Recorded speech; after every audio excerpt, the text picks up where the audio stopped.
चंदा को पानी लाने के लिए घर से बाहर जाना पड़ा और यह उसके लिए एक मजबूरी बन गई। गांव में लोग चुड़ैल के डर से घरों में कैद हो चुके थे।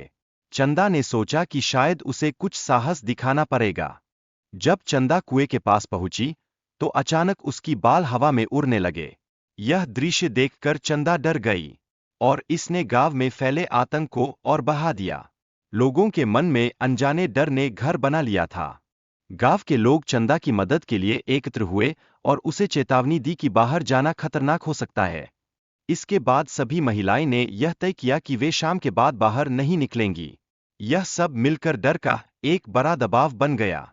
गांव में जादूनी डर की वजह से सभी महिलाएं बेहद डरी हुई थीं।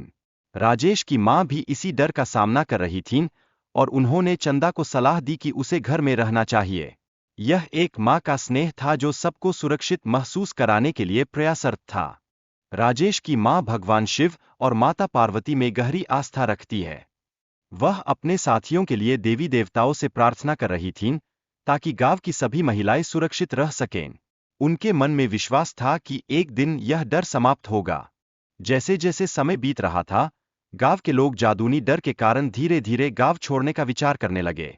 इससे गांव में आतंक और बढ़ने लगा और लोगों के मन में चिंता ने घर कर लिया। सभी का मन निराशा से भर गया। इस बीच माता पार्वती ने जादूगरनी के खिलाफ अपनी शक्ति का उपयोग करने का निश्चय किया। वह जानती थीं कि उन्हें गांव की महिलाओं की सुरक्षा सुनिश्चित करनी है। यह एक साहसी कदम था जो उम्मीद की किरण लाया। जादूगरनी ने गांव की महिलाओं के बाल काटकर अपनी शक्तियों को बढ़ाने की कोशिश की, लेकिन माता पार्वती ने अपनी बुद्धिमानी से उसे मूर्ख बना दिया। यह योजना एक अद्भुत कहानी का आरंभ थी।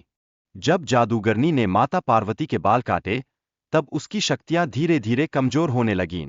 अंततः माता पार्वती ने जादूगरनी को उसके असली रूप में प्रकट किया, जिससे गांव वालों का विश्वास और बढ़ गया। गांव वालों ने मां पार्वती का धन्यवाद किया और उनकी प्रार्थना का असर साफ साफ देखा।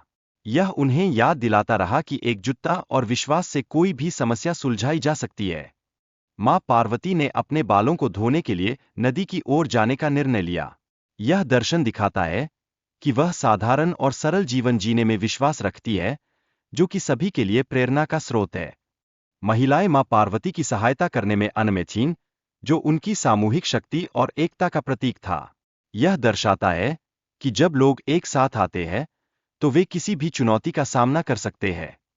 कहानी में शांति की गरीबी और उसकी मदद करने की भावना का भी उल्लेख किया गया है, जो दिखाता है कि सच्ची दया से जीवन में कितना सुधार हो सकता है।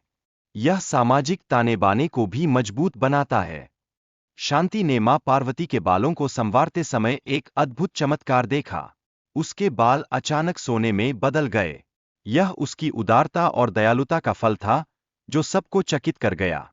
मां पार्वती ने शांति को आशीर्वाद दिया और कहा कि उसकी मदद से उसके जीवन में खुशहाली आएगी। यह एक मीठा पल था, जो सभी को याद रहेगा, क्योंकि दयालुता ने सच्चे प्रेम और समर्पण की पहचान दी। रोटी खिलाने का कार्य न केवल दयालुता है, बल्कि यह हमारे जीवन में सकारात्मकता और संतोष भी लाता है।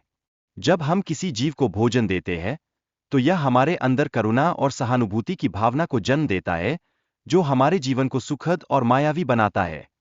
जैसे जैसे हम कुत्ते की दयनीय स्थिति के बारे में सोचते हैं, हमें यह एहसास होता है कि समाज में सभी जीवों के प्रति दया और सहानुभूति दिखाना कितना आवश्यक है। खासकर बच्चों के पालन पोषण में मां की भूमिका को समझते हुए, हम देख सकते हैं कि एक मां अपने बच्चों के लिए क्या कुछ नहीं कर सकती, भले ही उसे खुद खाना ना मिल रहा हो।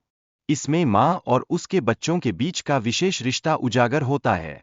ऐसे समय में जब मां ने अपनी जान की परवाह किए बिना अपने बच्चों के लिए जीने की कोशिश की, यह हमें सिखाता है कि सच्चा प्यार और बलिदान कैसे होते हैं। यह हमें याद दिलाता है कि जीवन में संवेदनशीलता और करुणा की कितनी जरूरत होती है।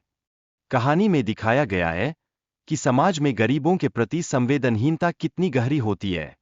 जब लोग उस मां के प्रति दया नहीं दिखाते, जो अपने बच्चों के लिए मदद की तलाश में थी, तो यह सोचने पर मजबूर करता है कि हम इंसानियत को कैसे भूल जाते हैं। कुत्ते की मां को खाने के बाद पीटे जाने का घटना इस बात को दर्शाती है कि कैसे मानवता की कमी हो रही है। लोग अपने स्वार्थ के लिए निर्दोष प्राणियों को नुकसान पहुंचाते हैं। यह दिखाता है कि हमारे आसपास कितने ऐसे लोग हैं जो अपनी भलाई के लिए दूसरों को चोट पहुंचाने में संकोच नहीं करते। कुत्ते का यह अनुभव यह दर्शाता है कि भोजन के लिए संघर्ष कर रहे प्राणियों को किस तरह की यातनाएं सहनी पड़ती है। यह हमें सोचने पर मजबूर करता है कि क्या हम सच में संवेदनशील हैं। साथ ही यह मानवता की दया और करुणा की कमी को भी उजागर करता है। कुत्ते की कहानी यह बताती है कि कैसे लोग अपनी समस्याओं को दूसरों पर थोपते हैं। जब तक हम दूसरों की पीड़ा को समझेंगे और महसूस नहीं करेंगे, तब तक समाज में तृप्ति नहीं आएगी। यह न केवल हमारे लिए, बल्कि हमारे समाज के लिए भी एक महत्वपूर्ण सबक है। कुत्ते को रोटी खिलाने से भाग्य आपके पक्ष में होता है, जिससे जीवन में नकारात्मक शक्तियों का प्रभाव कम होता है। जब हम दया और करुणा से भरा कार्य करते हैं, तो यह न केवल हमारे लिए वरदान लाता है, बल्कि दूसरों के लिए भी एक नई उम्मीद की किरण बनता है। रोटी खिलाने से माँ लक्ष्मी खुश होती है और उनके आशीर्वाद से घर में धन की कमी नहीं होती है। यह एक ऐसा विश्वास है जो पीढ़ी दर पीढ़ी हम सब में बसा हुआ है। जब हम दूसरों की भलाई के लिए कुछ करते हैं, तो यह हमारी आत्मा को भी शांति देता है। कुत्ते को रोटी देने से न केवल उसकी भूख मिटती है, बल्कि यह हमारे स्वास्थ्य को भी बेहतर बनाता है। जैसे जैसे हम दया और करुणा का पालन करते हैं, हमारे मानसिक स्वास्थ्य में भी मजबूती आती है। यह हमें और हमारे परिवार को एकता और सामंजस्य के साथ जीने की प्रेरणा देता है। इस प्रकार, एक छोटी सी रोटी का टुकड़ा केवल एक भोजन नहीं है, बल्कि यह एक मूल्यवान सबक है कि कैसे हम सभी जीवों की सेवा कर सकते हैं और अपने जीवन को खुशियों से भर सकते हैं। जब हम दयालुता से भरे ये छोटे छोटे काम करते हैं, तब हम सच में एक बेहतर समाज की ओर बढ़ते हैं। और इस तरह, जब हम एक दूसरे के प्रति सहानुभूति और करुणा दिखाते हैं, तो न केवल हम अपने और दूसरों के जीवन को सरल बनाते हैं, बल्कि समाज में भी एक नई रोशनी भरते हैं। यह दया और प्रेम की भावना ही हमें एकजुट करती है और हमें दिखाती है कि हम सब एक परिवार की तरह हैं। के अनुसार, एक पुरुष को केवल एक महिला से विवाह करना चाहिए। विवाह एक पवित्र बंधन है, जहां प्रेम, विश्वास और जिम्मेदारी का संयोग होता है। लेकिन सोचिए, विवाह के बाद एक से अधिक महिलाओं के साथ संबंध बनाना कितना उचित है। आज के युग में लोग विवाह के समय जो वचन लेते हैं, वह केवल औपचारिकता बनकर रह गए हैं।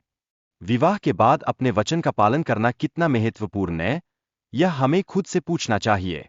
यह वचन ही रिश्तों की नींव होते हैं, जिनसे परिवार की खुशियों का निर्माण होता है। हालांकि, कई लोग विवाह के बाद भी दूसरी महिलाओं की तलाश में रहते हैं। यह एक चिंताजनक बात है, क्योंकि ऐसा व्यवहार हमारे समाज में नैतिकता और संबंधों पर नकारात्मक प्रभाव डालता है। क्या हम सच में अपने रिश्तों की कीमत समझते हैं? राजा धर्मपाल की कहानी इसी संदर्भ में महत्वपूर्ण है।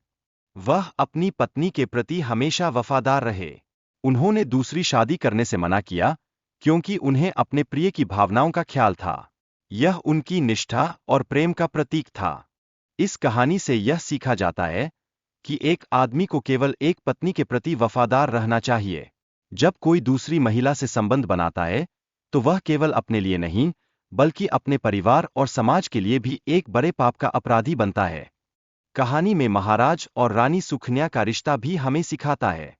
रानी ने अपने पति को दूसरी शादी के लिए समर्थन दिया, यह दिखाते हुए कि उनके बीच का प्यार कितना गहरा था।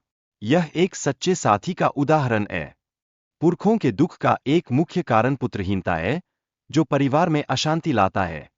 जब पुत्र का जन्म नहीं होता, तो पूर्वजों को भी दुख होता है। यह हमारे परंपराओं और मूल्यों से जुड़ा एक महत्वपूर्ण पहलू है। यमराज का आगमन महाराज को यह समझाने के लिए होता है कि पुत्र के बिना मोक्ष नहीं मिल सकता। यमराज ने इस बात पर जोर दिया कि संतानों का होना आवश्यक है, जो हमारे जीवन के उद्देश्य को और भी गहरा बनाता है। महाराज की पत्नी की अनुमति के बाद वह पुनर्विवाह करते हैं। इससे उन्हें एक सुंदर पुत्र की प्राप्ति होती है, जो न केवल परिवार की परंपरा को आगे बढ़ाता है, बल्कि खुशियों की कड़ी भी जोड़ता है। पुराणों में अच्छे और बुरे कर्मों का विस्तृत वर्णन किया गया है। यहाँ यह बताया गया है कि पापों के लिए कौन सी दंड निर्धारित है। यह हमें अपने कार्यों के प्रति जागरूक करता है और सही मार्ग पर चलने की प्रेरणा देता है। महाभारत में अश्वत्थामा द्वारा किए गए भ्रूण हत्या के पाप को सबसे बड़ा माना गया है। श्री कृष्ण ने इस पाप के लिए अश्वत्थामा को कठोर दंड दिया, ताकि समाज को यह सिखाया जा सके कि गलत कर्मों का परिणाम भयानक हो सकता है।